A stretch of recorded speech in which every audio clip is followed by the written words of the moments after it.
আপনার 40 দিন কবুল হবে না। কারণ আপনি জেনে বুঝেও আপনি অনেক আলেম ওলামার মুখে, অনেক মসজিদের মুখে আপনি শুনেছেন যে নেশাদার দ্রব্য পান করলে আমার 40 আপনি দিন লাইভটাকে শেয়ার করে দিও বেশি বেশি করে, যাতে জানি অন্য ভাইরা দেখতে পারে।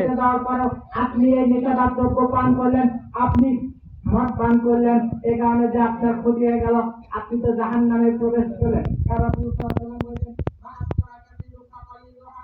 যে বস্তু বেশি পরিমাণ পান করলে, যে বস্তু বেশি পরিমাণ খেলে আপনার বিবেকের ক্ষতি হয়, আপনার শরীরের ক্ষতি হয়, সে বস্তু যদি অল্প একটু পান করে তাহলে সেটা হয়ে যাবে হারাম।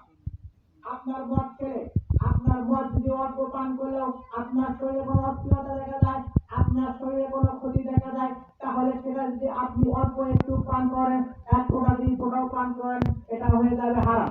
আপনার বিড়ি সিগারেটে আপনার শরীরে সমস্যা হয়, বিড়ি সিগারেটে আপনার শরীরে ক্ষতি হয়, আপনি এটা ছেড়ে দিন। কারণ বিড়ি সিগারেটে অল্প একটু পান করেন, এটাও হারাম।